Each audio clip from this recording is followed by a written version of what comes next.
अस्सलाम वालेकुम। प्रोग्राम आईना के साथ ताहिर अहमद भट्टी आपकी खिदमत में हाज़िर है। आप सुन रहे हैं मुख्तलिफ़ जगहों से मुख्तलिफ़ किस्म के तजवीज़ों के रंग में, एहतजाज के रंग में, सदाया बुलंद करने के अंदाज में और हक़ को हक़ कहने की कोशिश के तौर पर सोसाइटी बिलबिला रही है। लोग अब बात कर रहे हैं, लेकिन इसमें दो बहुत बारीक सी बातें हैं जिनका लिहाज रखना साथ साथ ज़रूरी है। अव्वल ये कि अब जब आवाज़ बुलंद हो रही है बिलाखिर, तो अहमदियों को ये वाज़े तौर पर जहन में मुस्ताज़र रखना चाहिए कि ये हमारी खातिर आवाज़ बुलंद नहीं हो रही है। कई साल पहले जब इन्होंने पहला ऑपरेशन ज़रब-ए-अज़ब रहील शरीफ वाला शुरू किया था, तो अब ये बात ऑन द रिकॉर्ड है और कही जाती है, इंटरव्यूज़ में इस पे बात होती है कि वो ऑपरेशन आर्मी ने, एस्टेब्लिशमेंट ने, यानी रहील शरीफ की सरबराही में वो ऑपरेशन हुकूमत से इजाज़त लिए बग़ैर शुरू कर दिया गया था, जवाबी तौर पर, क्योंकि जत्थे चढ़ दौड़ रहे थे। तालिबान जो है वो अब वेस्टेज तक पहुंचने वाले थे, वहाँ से नीचे उतर आए थे रावलपिंडी के बाद फिर आगे इस्लामाबाद और फिर लड़कियों की गिटों पे सोटियाँ मारने का रिवाज के तुम्हारे तेरे गिटे नंगे ने, ये कहानियाँ चल रही थी मुसलसल। और उस वक्त जब उन्होंने कैलकुलेट किया कि नहीं ये हुण साडी अपनी जड़ी सल्तनत है, एक वो जिसको आप एस्टेब्लिशमेंट कहते हैं, उसकी भी तो एक अपनी होती है ना डोमेन, तो वो रेड लाइन जो उन्होंने अपने लिए खींची हुई थी, जब उस पे हमला होना शुरू हुआ तो उन्होंने उस वक्त हुकूमत वक्त से इजाज़त लेना भी ज़रूरी नहीं समझा। यानी नेचुरली उस वक्त एक दिन में वो शुरू हो गया, वो चढ़ दौड़े ठा शुरू हो गई। अगले दिन सदर पाकिस्तान जरदारी साहब होते थे, फिर उनका भी बयान आ गया, लेकिन वो बयान वैसे ही था जैसे होते हैं कि ठीक है करो जी, असी थोड़े नाल, ऐसा कितने जाना। उस ज़माने में मैंने एक आर्टिकल लिखा था कि अहमदियों की खातिर तो आप गली का कुत्ता भी ना मारें, इन मौलवियों को आप मारें भला, सवाल ही पैदा नहीं होता। अच्छा, दूसरा सवाल भी ज़हन में रखना ज़रूरी है कि वो तालिबान जो उस वक्त सवात के चौकों में लोगों को लटका रहे थे, काट काट के गले काटे जा रहे थे दिन दिहाड़े, और आगे बढ़ते चले आ रहे थे, वो तालिबान इस वक्त की तहरीक लब्बैक के सामने, यानी अगर एक पलड़े में उन तालिबान को डाला जाए और एक पलड़े में मौजूदा तहरीक लब्बैक को डाला जाए तो ये ज़मीन से ही नहीं उठ सकते था, यानी उनका वज़न इतना भी नहीं है, उसके मुकाबले में उनका कोई आपस में जोड़ ही नहीं है, कोई बैलेंस ही नहीं है। और उनके मुसल्ला करने का जो फिनोमिना था उसकी तारीख़ कुछ और थी। TLP जो है ये कल उठ रही है और इसको मुसल्ला करना और इसको नॉनसेंस वैल्यू, नॉइसेंस वैल्यू, गलियों में जो स्ट्रीट वैल्यू होती है उसके लिए इस्टेब्लिश करना, फिर इसको सीटें दिलवाने की कोशिश, फिर इसको वोट बैंक और पता नहीं क्या क्या कहानी, ये अभी बहुत बाद की बात है, लेकिन इनका आपस में प्रैक्टिकल टेंजिबल ताकत के मुकाबले में इनका कोई जोड़ ही नहीं है। मगर उन्होंने जब समझा कि हमारी वो रेड लाइन क्रॉस हो रही है तो उन्होंने उस वक्त वो कर लिया। जहाँ तक आप सियासी निज़ाम और सियासी लीडरशिप और मीडिया के जो टाइकून्स भी और मीडिया के बड़े बड़े नाम भी, मेन स्ट्रीम मीडिया की मैं बात कर रहा हूँ, उनकी बात करते हैं, ये दोनों अपनी हैसियत और अपनी फुटिंग को सिक्योर करते हैं। ह्यूमन राइट्स और सोशल वैल्यूज़ और अखलाकी कदरें और आइनी कदरें, ये सच इनके सामने उतनी ही मैटर करती हैं जितने कि ये जोगे हैं। नाम इनमें बड़े बड़े हैं, लेकिन वो बड़े नाम कैरेक्टर वाले बड़े नहीं। वो जो गुड्डी चढ़ा के बड़े किए हुए हैं उस लिहाज से वो बड़े हैं। उन बड़ों में से जब किसी का नाम आता है नेचुरली उस वक्त एक हैरत सी होती है। मुजीबुर रहमान शामी वाली मिसाल आपके सामने है, लेकिन आपने ये भी देख लिया कि एक रात नहीं काट सका मुजीबुर रहमान शामी। आज बात की है, दूसरे दिन पेशाब कर दिया शलवार में, और फिर आगे अब कई प्रोग्राम उसको धोने के ऊपर करेंगे वो। तो सवाल ये है कि नानी ने कहते खसम किया बड़ा भैड़ा किया तो करके छड्या उस तो भैड़ा किया। तो ये जो आपके सामने कभी कभी नानी खसम करती है तो उस पर खुश होने की कोई वजह नहीं बनती, क्योंकि ये जो इसके जो डायनामिक्स हैं इनके ऊपर एक एक चिमटी से पकड़ के बात करने की और बताने की ज़रूरत होती है। अब एक एम्पल एग्जाम्पल जो बनती है ना, बड़ी बिल्कुल दिलचस्प सी, वो बन रही है कि एक तरफ एक जियो के प्रोग्राम में एक नई एक्टिविस्ट हैं, वो सोचती हैं तो दयानत को सामने रख के और हिस्टोरिकल पर्सपेक्टिव में जाके इर्द गिर्द कौमों में जब राइट्स और इनके ऊपर आइनी तौर पर स्नब करने और ऐसी आइन साजियाँ जो बेसिकली टारगेटेड परसिक्यूशन कहलाने के लिए ज़्यादा मुस्तहक होती हैं, वो आइन तो होते ही नहीं है, वो कवानीन तो होते ही नहीं है, क्योंकि एक दफ़ा आप डेफिनेशन कर चुके हैं ना। दुनिया भर में ज्यूरिस्प्रूडेंस की डेफिनेशन करते वक्त आप ये तो नहीं होगा कि पाकिस्तान की ज्योग्राफिकल बाउंड्रीज़ के अंदर ज्यूरिस्प्रूडेंस की तारीफ और है और दीगर सारी दुनिया में ज्यूरिस्प्रूडेंस की तारीफ और है। इसी तरह से कॉन्स्टिट्यूशनल लॉ या जो कवानीन को डेवलप करने का सीपीसी का या पीपीसी का जो प्रोसीजर है या सिस्टम है, वो सारी दुनिया में और तरह से बिहेव करेगा और ऑपरेट करेगा, पाकिस्तान में उसकी शक्ल बदल जाएगी, ऐसा नहीं हो सकता। तो लॉ की एक डेफिनेशन है कि लॉ कभी भी उसमें वो पर्सन और ऑर्गेनाइजेशन स्पेसिफिक नहीं होता। कानून अपने अंदर एक यकसानियत रखता है और वो सब के ऊपर अप्लाई होने की उसमें सलाहियत होती है और उसकी ज़ुबान ऐसी होती है।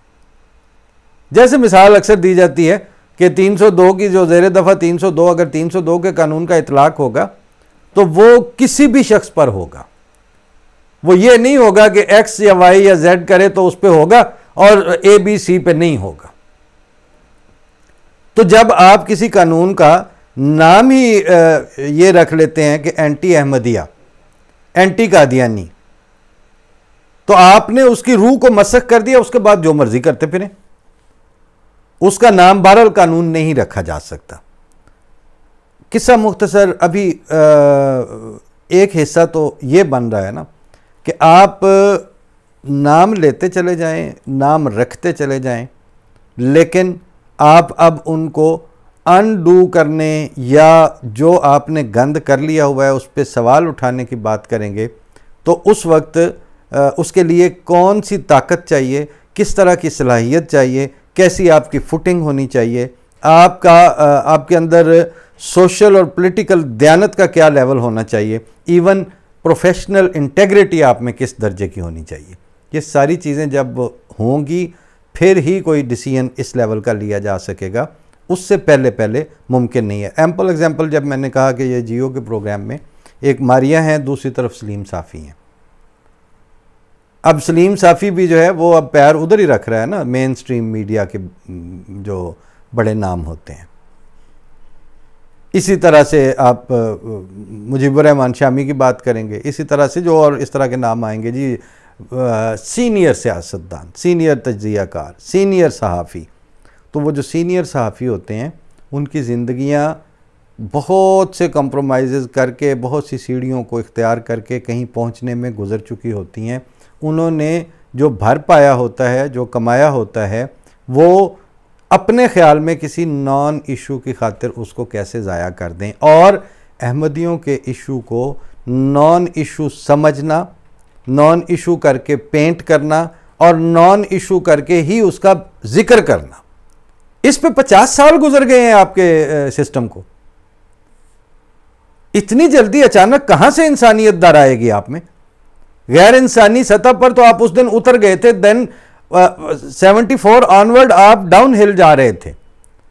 अब जिल्लत के गड़े में खड़े होकर आपसे जो मकारमुल अखलाक और आला दर्जे की अखलाकी और प्रोफेशनल इंटेग्रिटी की उम्मीद रखना अपनी ज़ात में बेवकूफ़ी है। अब इस वक्त इनकी ज़ुबानों की लड़खड़ाहट की क्या शक्ल है, ये ज़रा सुनिए। साथ ही 5-6 मिनट की ज़ाहिर है वो बात है, और आप उसमें कुछ आइडिया हो जाएगा आपको। तजवीज़ लेना चाह रहे हैं कि इस मुतल्लिक क्या ठोस इक़दामात होने चाहिए।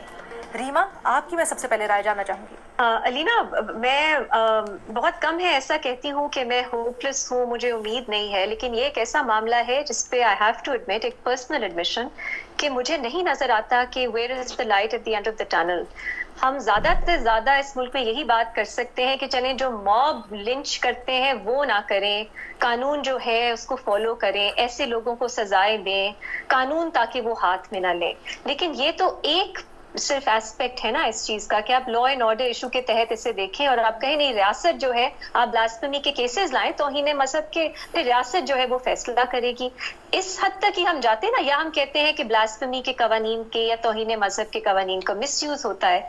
और आहिस्ता आहिस्ता जैसे जैसे दिन गुजर रहे हैं, मेरा ख्याल है रूम जो एक्चुअली डिबेट का है जिसपे बात हो सकती है वो मजीद नैरो होता चला जा रहा है। 50 साल पहले हम ये बात कर सकते थे कि क्या रियासत के पास ये इख्तियार होना चाहिए, ये ताकत होनी चाहिए कि वो हमें बताए कौन मुस्लिम है कौन मुस्लिम नहीं है। अब यहाँ बात हो सकती है, बात ही नहीं हो सकती। आप पे तौहीन मजहब का इल्जाम लग जाएगा अगर आप ये बात करेंगे। आप अब आपने सुन लिया कि खातून ये कह रही हैं कि जिस वक्त आपने नॉन मुस्लिम करार दिया था उस वक्त इतनी स्पेस तो एटलीस्ट थी कि आप ये सवाल उठा लिया करते थे कि क्या रियासत के पास ये इख्तियार है कि वो किसी के कौन मुस्लिम है और कौन नॉन मुस्लिम है ये फैसला सादर कर सके और ये बता सके। अब कहती हैं अब वो स्पेस ख़त्म हो गई है, और अब ये है कि अब हम ज़्यादा से ज़्यादा ये कह सकते हैं, इतनी स्पेस हमारे पास बची है कि लिंचिंग करना है, संगसारी करनी है, जिंदा जलाना है, तो ये काम मॉब करे या ये रियासत से करवा ले। मॉब कानून पे अमल दरामद रियासत कर ले। बैक फुट पे जाते जाते अब यहां तक मामला पहुंच गया है कि अब वो ये सवाल उठा ही नहीं रहे कि ये बुरे दी मां नू फड़ो इनू जम्या क्यों सी, क्योंकि वो सवाल उठाएंगे तो वो कहती है इस पे तो हमारी लिंचिंग शुरू हो जाएगी। तो जिस खतरे का उसने इजहार किया है खातून ने, थोड़ी देर बाद एंकर जो हैं वो स्विच ओवर करके जाती हैं सलीम साफ़ी की तरफ। तो सलीम साफ़ी कहते हैं कि नहीं, मैं थोड़ा अदब के साथ इख्तलाफ करूँगा कि नहीं रियासत के पास इख्तियार है। अच्छा ठीक है, अब अगर रियासत के पास ये इख्तियार है, आपने मान लिया, तो अब सिर्फ फ़र्क इतना रह गया है कि आपसे कुछ दिनों की बात है जज और मजिस्ट्रेट मांगे जाया करेंगे मॉब की तरफ से और इन मजहबी तंजीमों की तरफ से कि जज की ड्यूटी लगाई जाए, मजिस्ट्रेट को पाबंद किया जाए, एसपी को वहां पर डिप्लॉय किया जाए कि वहां पर जाके हमने लिंचिंग करनी है, वहां हमने किसी को जिंदा जलाना है, तो रियासत के एहलकार आए जनाब हमारे वहां पे उसको लॉ को इंप्लीमेंट करवाएं। क्योंकि रियासत के पास इख्तियार है, क्योंकि रियासत ने कहा था। रियासत के पास इख्तियार कभी भी नहीं था किसी के मजहब का फैसला करने का। रियासत के पास किसी दुनिया के खित्ते में भी वो आपको लोगों के कुफर और इस्लाम का फैसला करने का हक, पॉलिटिकल राइट, पॉलिटिकल फोरम को नहीं है, और आप सारे इस बात को जानते हैं। मगर अब आपका मकाम वो आ चुका है कि अब अगर आप ये बात करेंगे तो आप फिर भी मारे जाएंगे। डेथ नेल आपने अहमदियों की साउंड की थी मुआशरे में डेथ नेल अब आपकी अपनी मुआशरत की और आपकी अपनी फैसला साजी की, आपकी अपनी पॉलिटिकल सोवरेनिटी की, आपकी अपनी आईनी जो जुरिस्डिक्शन है उसकी, और आपकी जुडिशल सुप्रीमेसी की डेथ नेल साउंड हो चुकी है।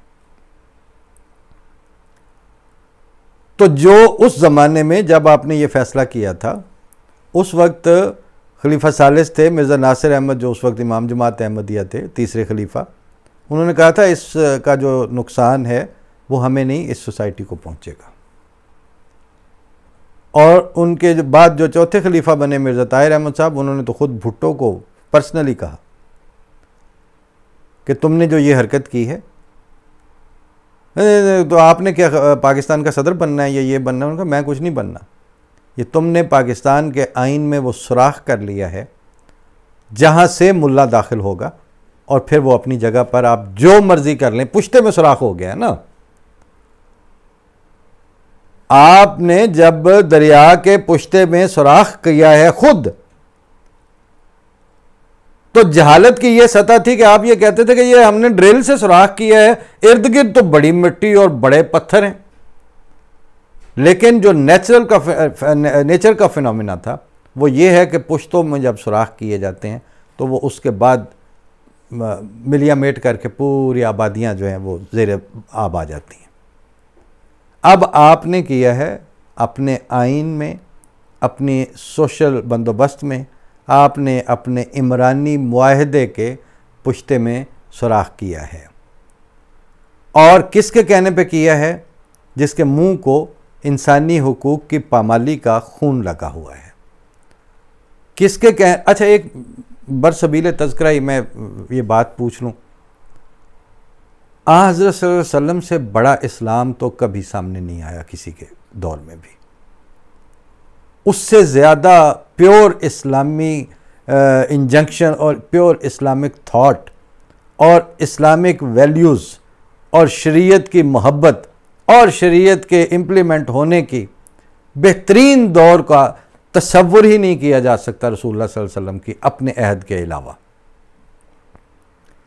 क्या वजह है कि एक भी मौका ऐसा नहीं है कि किसी इंसान को जिंदा जला दिया गया हो, काफिर को, नॉन मुस्लिम को, मुजरिम को, गुस्ताख को। जो बंदा ये कह रहा है कि जब मदीने पहुंचेंगे तो वहां का जो मुअज़्ज़ज़ तरीन आदमी है वो वहां के जलील तरीन नौज़ुबिल्लाह इंसान को वहां से निकाल देगा, इससे ज्यादा क्या गुस्ताखी करनी थी? और ये फिक्रा पहुंचा हज़रत सल्लल्लाहु अलैहि वसल्लम तक। जिंदा जलाने वाला एक भी वाकया नहीं हो रहा, मॉब लिंचिंग का एक भी वाकया आप सल्लल्लाहु अलैहि वसल्लम के अहद में ज़हूर में नहीं आ रहा, एक भी मिसाल नहीं मिल रही। हत्ता के यहूदी जब जलावतन किए जा रहे हैं तो वो मुसलमानों का मुंह चढ़ाते हुए मदीना छोड़ रहे हैं, नाचते गाते, हा खैबर जाके सी वेखांगे हुण तुहानूं, वो अपनी प्लानिंग कर रहे हैं। और वो सारा कुछ रसूलुल्लाह सल्लल्लाहु अलैहि वसल्लम को नजर आ रहा है, देख रहे हैं। जज्बात नहीं मजरूह हो रहे, अंगेख्त नहीं हो रहे जज्बात। इसका मतलब है आज आपका जो कठ मुल्लायत और जिसके मुंह को गैर इंसानी हरकतों का खून लगा हुआ है, ये मुल्ला आपसे भेंट मांगता है वाइकिंग्स के कबायलियों की तरह। ये मुल्ला आपसे भेंट मांगता है हिंदुस्तान के स्थानों के ऊपर बल्ली चढ़ाने वालों की तरह। पुराने इंडियन कबाइल की जो किस्में थी वो आप वो बल्ली देते जा रहे हैं। अगर आप कोई बंदे होते और अगर आप वाकई कोई लीडर होते तो आप कभी भी इनके सामने घुटने ना टेकते। कायदे आजम आप में लीडर थे, उनके सामने जितनी दफा यह प्रपोजल गया उन्होंने इसको नहीं कबूल किया। कायदे आजम के हाथों से चंडे हुए जो लीडरशिप थी, उनकी जो कैबिनेट थी, उनके सामने जब ये बकवास करते थे आके, तो उस वक्त मखदूम खलीको जमान और इस तरह के जो सरदार अब्दुल रब निश्तर वगैरह थे ख्वाजा नाज़मुद्दीन के इर्द गिर्द, वो ये कहते थे बात ज़फ़रुल्लाह खां की नहीं है, बात स्टेट की रिट की है। इनके कहने पे हम ज़फ़रुल्लाह खान तो कलमदान मुंह पे दे मारने को तैयार है, उनको भी पता था, वो वजारत छोड़ने को तैयार हैं। वो बताते थे कि मुझे नहीं चाहिए, अगर आपके लिए मैनेज नहीं होती तो मेरे लिए कोई मसला नहीं है। लेकिन सरदार अब्दुल रब निश्तर और इस तरह कैबिनेट मेंबर्स ये कहते थे कि ये अगर हमने कर लिया तो हम जो बैकफुट देंगे और इनको आगे आने देंगे तो ये रुकेंगे कहां पे। तो जनाब आपका भुट्टो पहला वो बंदा था जिसने कठ मुल्लायत के सामने घुटने टेके और अपने सियासी गेंस की खातिर टेके। छुरी उसने अहमदियों पे चलाई और अहमदी उस वक्त जैसा तैसे भी थे, इर्द गिर्द आपको कहीं नजर आते थे। वो अहमदी जरा सा होता, उसके कोई इंडिकेटर्स आप वजह कर लें, वो अपनी प्रेजेंस और अपनी अकायद और अपनी ग्रोथ के लिहाज से किसी तरह से भी वो अपने माइनस में नहीं गए। और उस दिन से लेके आज तक आप मुसलसल माइनस में जाते जाते, अब तो जब आपकी ये गुफ्तगू यानी ये चैनलों के ऊपर से यहां बैठ के सुनी जाती है तो एक तरह से हंसी आती है कि ये अब किस सोवरेनिटी की बात कर रहे हैं, कौन सी आइन साजी की बात कर रहे हैं, किस अदलिया और किस सुप्रीम कोर्ट और कौन सी पार्लियामेंट और किस रियासत को बता रहे हैं कि जी वो करे। रियासत का मतलब आपने एस्टेब्लिशमेंट लेना है तो उसने आपको पैसे मंगवा के आपके जरिए वही बांटने हैं, वही खाने हैं उसने। पाकिस्तान को आपने 50 साल में खुख कर दिया है, बिल्कुल आप अंदर से खोखले हुए पड़े हैं। ऐसी सख्त सख्त लफ्ज हैं, ऐसी गिद्दत टपोशियों और ऐसी उस्तरे उठाने के लिए आपको जो बंदर पालने का शौक है तो उसके लिए पहले आपके अपना सिस्टम तो हो कि जिसमें आप वो चिड़ियाघर छोड़े रखें, वहां तमाशबीनियां होती रहें, डुगडुगी बजती रहे। अब बस्तियां वीरान हो रही हैं, लोग छोड़ के जा रहे हैं, आपके पल्ले कुछ नहीं बचा हुआ। और उस जमाने में ले दे के ये आपके पास हैं जी सीनियर तज्जियाकार। तो वो सीनियर तज्जियाकार जो हैं वो एक दिन बात करते हैं और 3 दिन तक जो है वो उनको दस्त लगे रहते हैं, लोटा हाथ में, और वो जा रहे हैं कि आ रहे हैं पता नहीं है क्यों, कि इर्द गिर्द मुलवाने खड़े हैं। आपको अब बताएं जाती दफा सिर्फ हम सरवाइव कर रहे हैं पाकिस्तान में, सिर्फ हम खड़े हैं, सिर्फ हम सर्वाइवर हैं। आप में से कोई भी सर्वाइवर नहीं है, आप में से किसी के पैरों के नीचे अब जमीन नहीं है। हम वहां पे हैं और अपने अकायद पे उसी तरह कायम है। वक्त वक्त की बात है, अल्लाह करे, हमें इंतजार है कि आपकी ये झूठी सच्ची रेट ख़त्म हो जाए। जिस दिन ये ख़त्म होगी उस दिन बात होगी। फ़ी अमान अल्लाह, अल्लाह हाफ़िज़।